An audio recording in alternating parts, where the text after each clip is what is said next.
There is so much gear out there.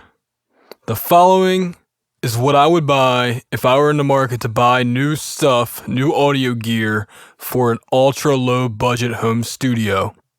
Now keep in mind with my recommendations, I'm working under the assumption that you already own a desktop or laptop computer. That's not going to be a part of the budget.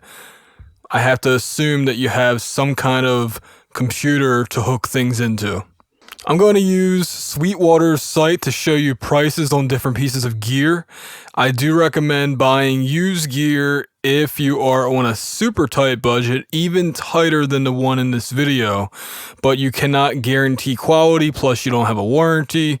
So I do recommend, if you want some peace of mind, to buy new gear, but if you're willing to take a gamble and really you can't afford it, then you got to do what you got to do. Although I will say this, Sweetwater does have a 24-month no interest payment plan, and I definitely recommend something like that. I know they're not the only ones to offer that, but if you can find a no interest credit card, store card, whatever they call it, then definitely go that route instead of the used route, because the warranty is a big thing and you never know what you're buying when you buy used. And even if your credit's bad, also Sweetwater has a 3 payment plan type of deal that you can do.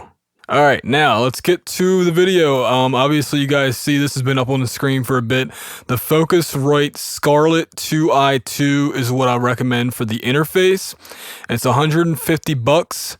And it comes with some plugins. It's USB powered. You get 2 inputs that are mic, instrument, and line in, as well as 2 outputs. Now, the problem with ultra low budgets is you're going to be very limited on the track count.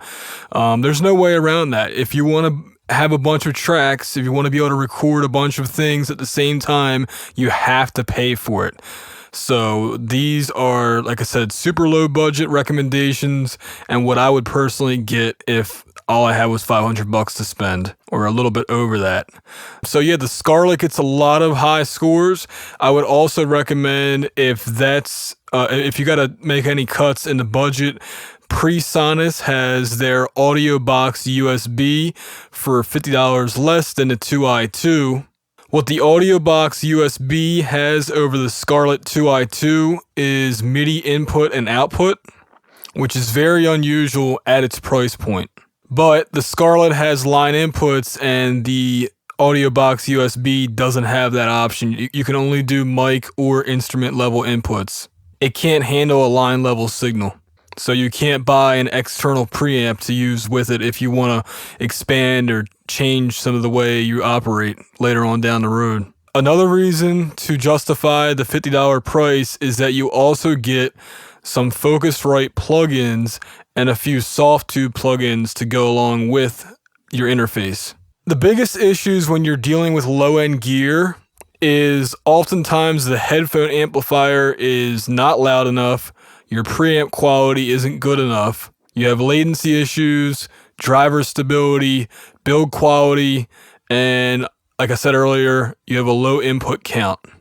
Now I'm going to say I don't own, or I've never used, either of the 2 interfaces that I recommended. These are all based off of word of mouth, what I've read on the internet, but I am confident that if I were to buy either of these interfaces, then I would get pretty good value for money. But like I said, I can't personally say that these interfaces are good or not.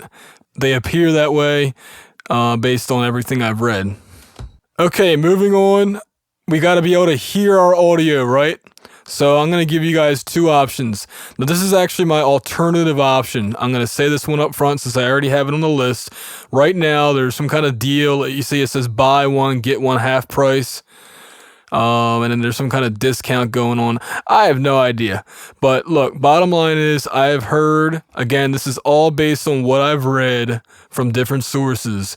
The PreSonus Aris E5 speakers are your best bet when it comes to flat neutral speakers at this price point. If you've seen a few of my videos, you may be brand new to Real Home Recording. I highly recommend listening to neutral speakers. Neutral speakers usually sound bad. I know that sounds weird, but we are so used to having hyped speakers where the frequencies are boosted in different areas that we're not used to having flat references. Now, why would we want a flat reference? Because according to Bob Ludwig, who is a big-time mastering engineer, he talked about a study that one of the big guys at JBL Speakers did. Basically, they combined all these different consumer speakers together, and when you combine all the speakers, you get a flat frequency response. So that's the best way to mix, because that'll translate to the most playback systems, whether they be crappy headphones or an awesome $10,000 speaker system in a home theater. Now, my primary suggestion is to get this. This is a system from SonarWorks where they will actually calibrate your headphones individually. If you already own decent headphones, you can get them calibrated and then get the plug-in and you're set. If you don't have decent headphones, and decent usually means something that's about $100 or more, then I would recommend the Audio-Technica ATH M50X headphones to go along with the individual calibration and the plug-in. So you get all three of those for $275. That's $25 cheaper than the Aris speakers.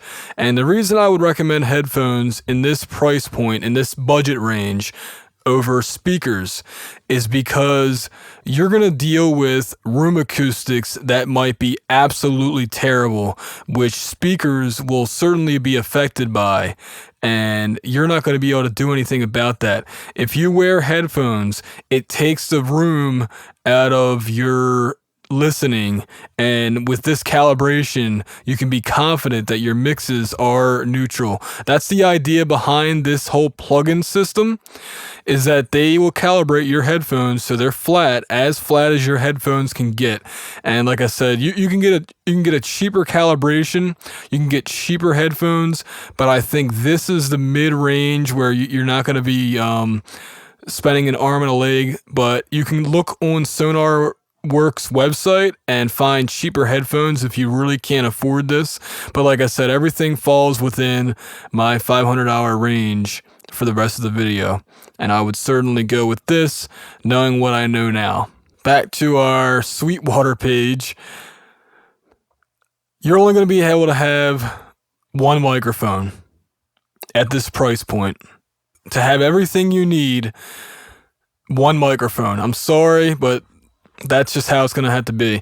Now, I would recommend going to your local pawn shop or going on eBay. Well, eBay might be a bad choice. Honestly, I would rather, knowing what I know now, find somebody off of Craigslist or find someone on Reverb.com and buy a used SM57. Usually they go around $50 to $60 depending on condition. But you want to make sure you don't buy a counterfeit mic.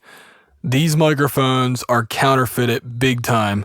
There's a website I'll link to. Hopefully it's still available. I will link to that website that will help you with finding out whether your Shure microphone was ripped off or not. But if you want to buy it new, you can buy it new.